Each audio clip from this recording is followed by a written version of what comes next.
Joy Project Detroit. Having a day here today.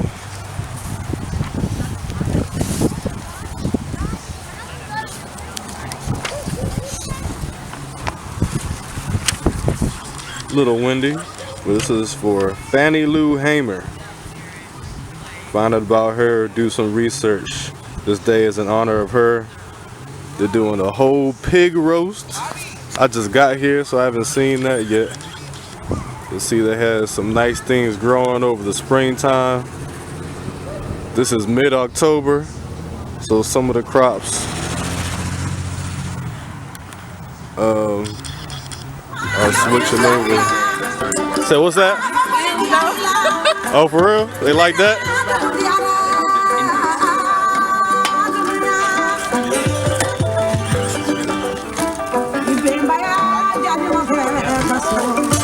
Oh, that's why I was crying. Yeah, like I guess it was kind of different. In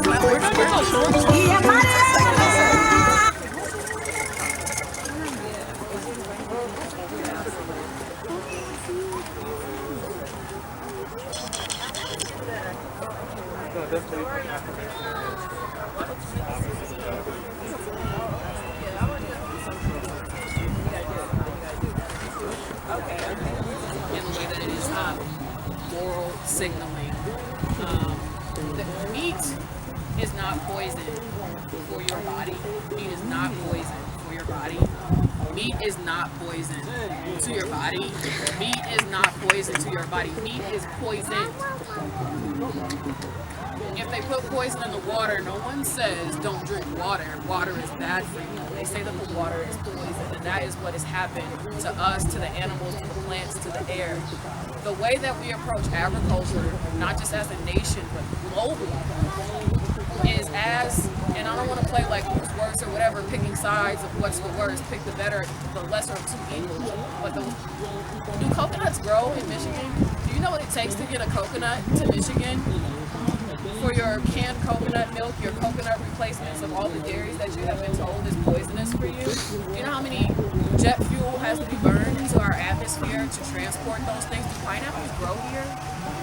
For your raw vegan diet, for your papayas to be able to eat that in Michigan? Do you know that those forests that they're burning down in Brazil is to be able to plant your coconuts for all your coconut-based products? Because dairy and grain is bad for you. And it's not, I'm not saying like vegan is bad and mass animal farming is good. What I'm saying is we need to be more intentional about the ways we have conversations about our food. And if a vegetable-based diet makes your body feel great, fucking awesome. I support you in doing that. But promoting that as a means to a better world or a better people, I don't support that. The morality that gets put behind that, you eat animals, you know that's bad for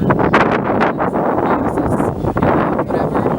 When people only have access to specific things, I totally am against dietary choices, especially when we're discussing people with so many barriers between them and the best nutrition possible.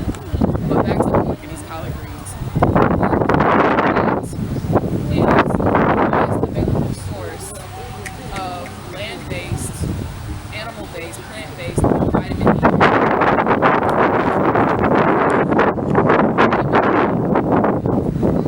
E. If you live in season, if you live in relationship with the soil, if you live in relationship with Creator, pork is a thing you would be eating in the fall.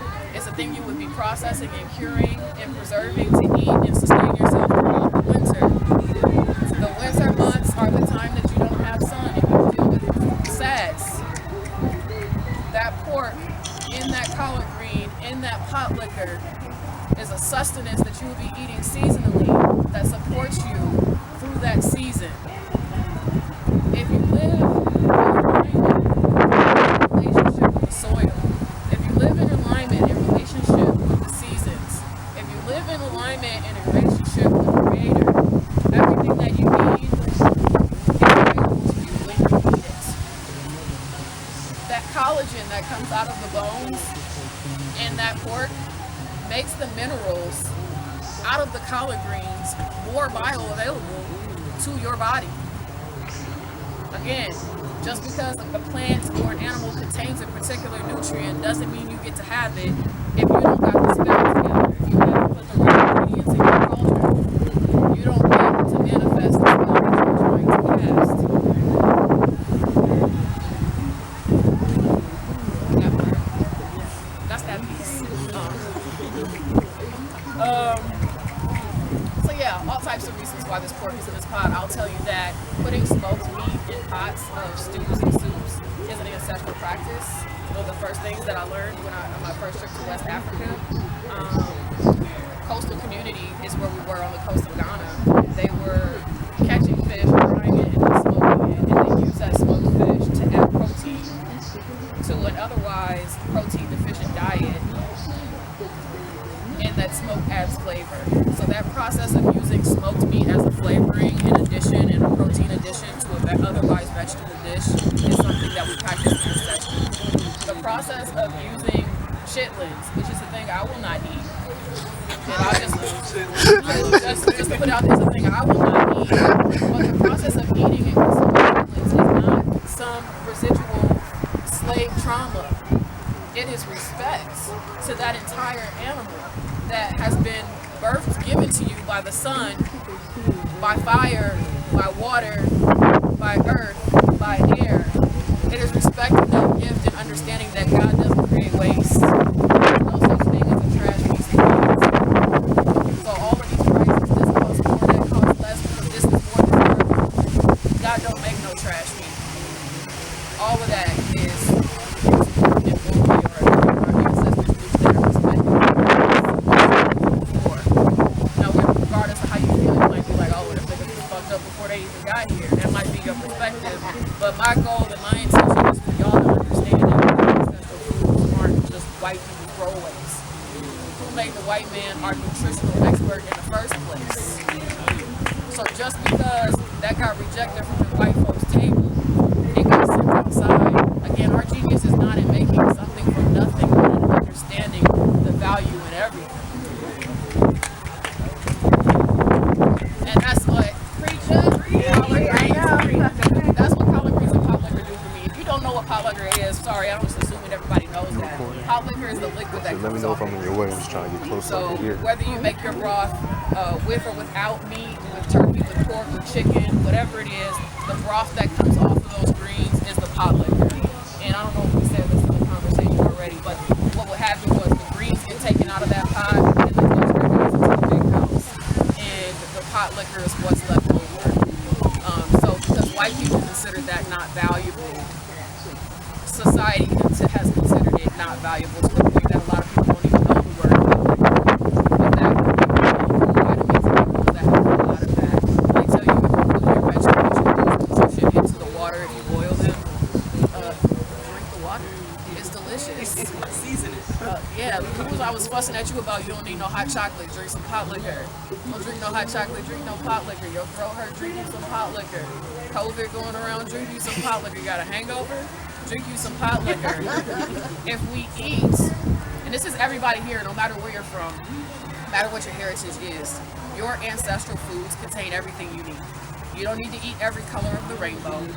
You don't need to eat everything off the continent. You don't need to be eating kimchi one day and raw kale salad the next day and whatever quinoa on another day to have a complete balanced diet. Everything that you need is available to you in your, you eat rice and beans every day. Everything that you need is available to you in your cultural foods.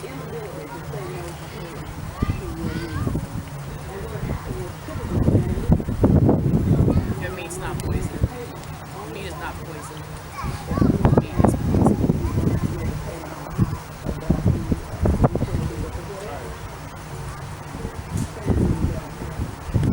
There's fiber in there. It's good for digestion, especially in the wintertime when you might be eating a lot of tubers. There's hydration that you get into your skin and your hair and your nails. I don't know if you guys are familiar with blue zones. People that live for a long time, they highlight the fact that these folks eat a lot of vegetables, but they also consume lard as their main cooking fat.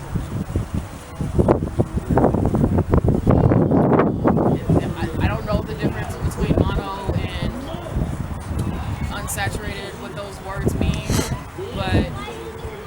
fat is in the same lane as avocado oil in terms of whatever fats are good or whatever fats are bad. Lard is rendered pork fat. It's just the fat from an animal. And I think about the process, right? We got this pork over here right now. I'm cooking it, the fat is dripping off. I collect that fat versus the process of getting a coconut to be oil. The process of getting a rapeseed to become oil. The process of getting corn to become oil. Who's got the most steps? Who's got the most process? What's most natural? The meat is not poison, the meat is poison. It's a difference. I cut you off and told a long ass story. We told a long ass story together. Alright, bet.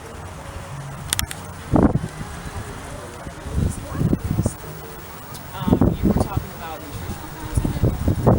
I think is where I hopped in on that. Because I was like, you gotta cook for collard greens to get the nutritional content. So I guess like the other main thing about nutritional content, especially because it taught me something new when it comes to like vitamin D content. I think early in the pandemic, like back in 2020, reading about like, you know, immunity, herbs, like just different ways that we can generally protect ourselves aside from wearing masks, washing hands, keeping distance and stuff like that. And one of the things that I saw that I think helped boost the immune system, we should generally be doing it anyway, along with assisting, I would say, like when it comes to just fighting illness in general, along with what we noticed with COVID was vitamin D. And as far as, you know, supplements, you know, incorporate things into your diet, but I was just like, well, sun, making more time to go outside, you know, working out in the sun, especially trying to avoid gyms, for instance, just because enclosed spaces and like, you know, sharing air and stuff like that. So even, you know, thinking of like the connection between the sun and the pig, especially in this very direct sense as far as like what I'm, you know, or what we essentially will be seeking to gain from it in this relationship by like, you know, respecting it, engaging it. I need to wear more sunscreen as I'm trying to get more vitamin D. My mother is darker than me and she gets sunburned, so we need to wear sunscreen. But I guess like that's just like one of the biggest things that like, you know, I learned. In all of my, you know, pot liquor knowledge and experience and relationship, I learned something absolutely new today when it comes to like, you know, synergistically, you know, literally because the pork is in there with the greens.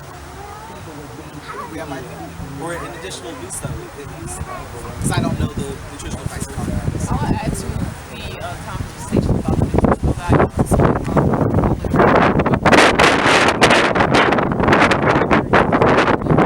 so I had to eat them when I went to her house, and as a kid, that wasn't necessarily a thing I looked forward to. And especially she was like, here, put some vinegar on it. And I'm but that's important. It's another important compound in what makes hot liquor and collard greens such a nutritional value to your body. That vinegar is actually traditionally a hot vinegar that we made today. If you were here for that workshop, which chilies are infused into that hot vinegar, which is essentially the grandfather of the modern hot sauces that we eat now. And so it's delicious, but it also has that capsaicin. It's also got whatever vitamins, minerals, and all that other type of stuff in there that's great for you. Good for blood pressure. If you're a person that's in the wintertime and you're trying to stay warm, it's like fire cider. It's like adding fire cider to your food, that infused vinegar. If you're using apple cider vinegar with the mother in it, and you're getting your probiotics, just another added layer to what that pot liquor consumption can do for your body during these colder months. So feel free to get you a piece of smoked pork, you know, pasture raised, antibiotic free, as best as you can. Zoe got turkeys that we're probably gonna end up smoking at some point. You know, turkey is another meat you can put in there, but traditionally we do use as the meat. It is less than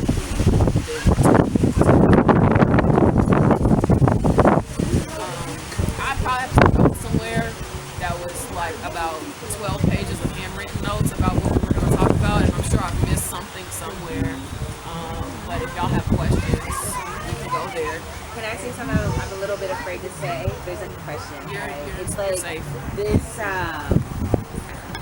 misconception that like pigs, right? Like they eat everything, right? And that's kind of what I feel like deters me from eating them, to be honest. And I kind of wanted to see if you guys had anything like information or debunking around I would default the quality. I would default to the fact that the creator don't make trash. I think that if you think about it in a historical context, most of the spaces that talk about pork being bad for you, come from a spiritual space, particularly Islam or Nation of Islam. And if you think about that culture, that religion was born in an Arabic space, in a desert space. Pigs don't live in a desert. So if you look at the spiritual practices of any indigenous people, it will include the items that are around them, and it will exclude things that are not available to them. And that's from indigenous Americans, West Africans, wherever you are, those spiritual practices will be based on like corn is the creator spirit in indigenous cultures. But if corn is not growing in Yugoslavia, it's not going to be in their creative stories. It's not going to be anywhere in what they have going on. So a lot of that anti-pork is due to a lot of black folks will convert to Islam in prison or wherever it is that they are. And I ain't no pork on my brain, ain't no swine. That's the slave things. It's also anti-black. In our pro-blackness, in a response to racism, there's this process that happens, and I feel like a lot of us go through it, through this awakening that we've been lied to, and history wasn't was, and some people get stuck in that Hotep phase and never grow out of it. But a lot of that is a rejection of all of the things that white people have told us are bad about us. In a way that I'm not no slave, I'm a king and a queen. You know, I don't eat this slave slop, I eat raw vegan alkaline. I don't wear my pants sagging. I wear a suit and a bow tie. A suit and a bow tie is a reflection of a European fashion standard that you are telling yourself is better than the creations that are happening in your own community. So a lot of the movement in that era that pork became the enemy had to do with American medical associations telling black people that all our health problems were due to our diets, not acknowledging the poisons that were being put into our food, not acknowledging the stress that racism puts on a black person's body, and to the anti-blackness of pro-blackness that strived, however you conjugate that word, to distance us from all of the things that white people would critique us for. Thank you. Can you talk more about, I remember you saying an activist is somebody that activates people. Can you say a little bit more? Yeah, we were talking about Fannie Lou Hamer earlier in this way that we approach her as an activist. And Amanda was doing a good job of explaining this woman who's born into a circumstance, identifies a need, a lack in a specific space, and dedicates their life to mitigating those things, doing the best that they can to elevate themselves in their community with the understanding that our survival is interdependent. And so after they spoke, I was saying that, we call Fannie Lou this activist, but she was just a person. She didn't go to school. She wasn't a political talking head on the news or whatever these schools, these people go through to participate in these structures. She was just a person that made some decisions and decided to act, and her acts activated other folks. Because if you read about her and learn about her, she did a lot of great shit, but nobody does that in isolation. She had support. You can't ask me that while I'm talking about community. Because if I say no, then I'm going to look like a hypocrite. Come here. We do solutions. We're going to do this together.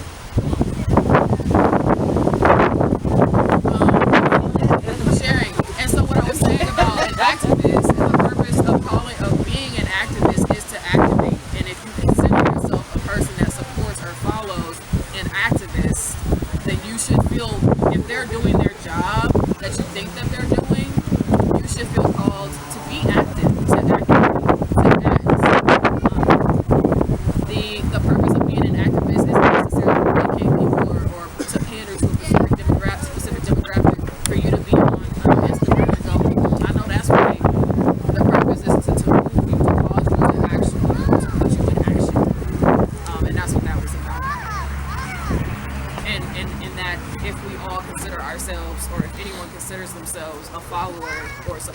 themselves an activist or themselves an activist, then you need to activate and get active. It's a question that I feel like we should have down by now, because that's like every interview question or whatever. It's like, so why did you guys do this? How's we wanted to? The Joy Project was low-key in production before I even moved to Detroit or really had even made the decision. It was in production and just the building of the relationship, the friendship between Gabby and I. We have one of those love affairs of when you meet somebody and you be like, I ain't looking for nothing. Don't come over here trying to. And we were both on some. I'm focused. I got shit to do, and I don't need nobody on my phone. But was on each other's phones every day. And a lot of our conversation was about plants. I'm a person that has been particularly interested in studying in the preparation of foods, and Gabby is a person that's been particularly in study and relationship with the process of growing foods. And so we had different perspectives and lessons to teach each other about up to the point you harvest the food and then the other way around. And so that's the thing that brings both of us joy, friendship, and relationship. We use the word joy intentionally a lot. We were, nurturing our relationship during the pandemic. A time when, not that we're out of it, but a time when joy was not just readily available to you. You had to intentionally create that thing. And so we were having conversations about, what are you doing over here in Detroit? Well, we'd be doing this. And Gabby sent me some chalk in the mail one day. Just randomly, I got some chalk in the mail, and I was like, well, what with this chalk? And I drew as long as that hopscotch was in the driveway, everybody that came to the house did the hopscotch. And my mom came, and the kids came, and it was like, no, you do it like this. No, you gotta skip it. Do one leg right there. No, you put the 10 in the wrong spot. And it was a joyous thing that during this pandemic, when we can't hug each other, when your cousin comes to the house and we gotta be distant, we can play hopscotch together. And so those were the type of things Gabby and I were communicating about. And so there's other things, Joy Road, maybe Gabby is from Joy Road. There's other things that go into the choice of this name. But yeah, that's how we started. That's how we started the Joy Project. The thing that happens that I'm learning to trust is that when you're in purpose and you're in alignment, tools and the things that you need to complete your mission will fall and come to you. And the Joy Project has been an affirmation of that in so many ways. That it's not that we haven't worked and don't do work. I mean, I slept 2 hours last night and was out here at 5 o'clock in the morning. Word to Corey who beat us here. On accident. Words of Corey who beat us here, but we do work. But the Joy Project pretty much, it does its own thing. It happens on its own. It just comes together. Very beautiful in community. I'm gonna check this pig if there's not another question and see how soon to eat. And again, the collard greens and the cornbread are available to y'all at any point. If you feel like you gotta sit here and starve in the cold, you don't. We just waiting on the pig. And I feel like some of the people here don't eat pork anyway. So shout out to y'all. I was saying that. Say, why you look at me? I said it on the internet. I think You ain't looked at me the whole on my time. personal page on the internet that's just an affirmation with us. That is an affirmation that that the intentions that we are setting are being received. Is that, Amanda right behind you is a vegan and came out here for our lamb roast and our pork roast. Just because it's not about what we're doing, it's why and how we're doing it. That speaks to people, and I'm really grateful for the opportunity to do the whys in the house, and also that the whys in the house are being received. Yeah, so thank y'all for kicking it out on the cold with me, man. Y'all wild boys. I'm not saying I would never come to y'all shit if you invited me. I'm just saying I would have to think really hard about being outside in the cold for now 4 to 12 hours. But yeah, I'll have to think long and hard about that. So y'all some real ones. Y'all some real ones. I said, you a real one. I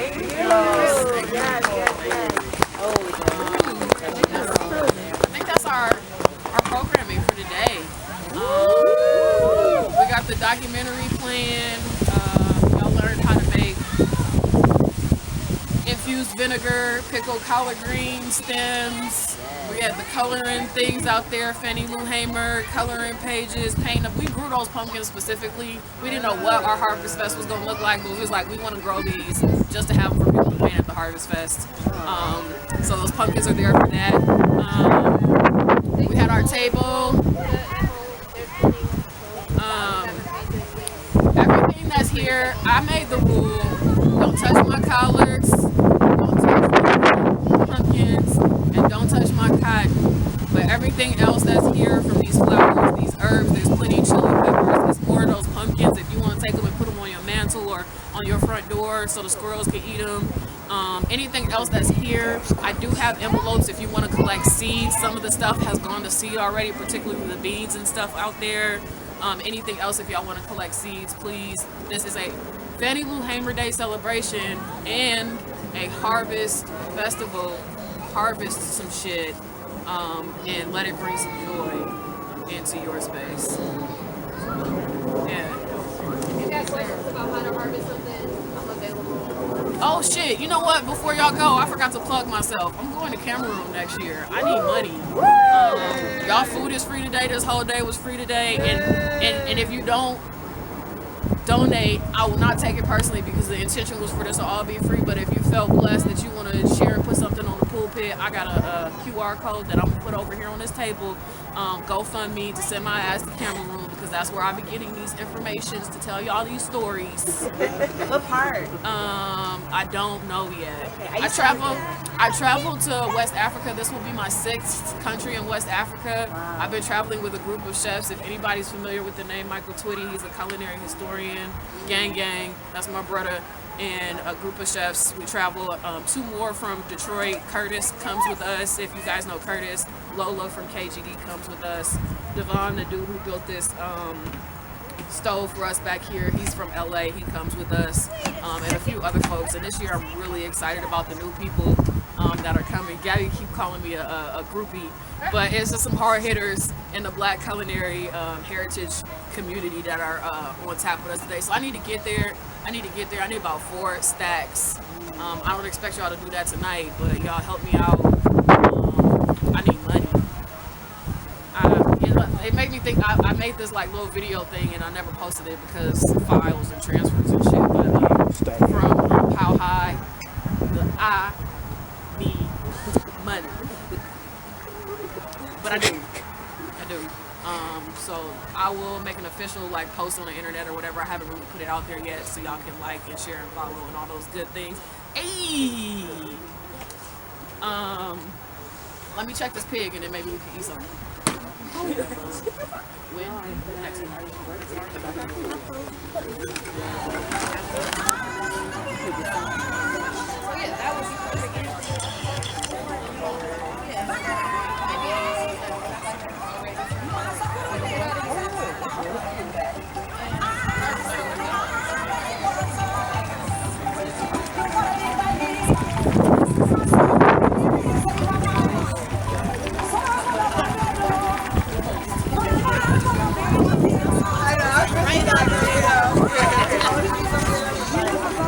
All right, brother.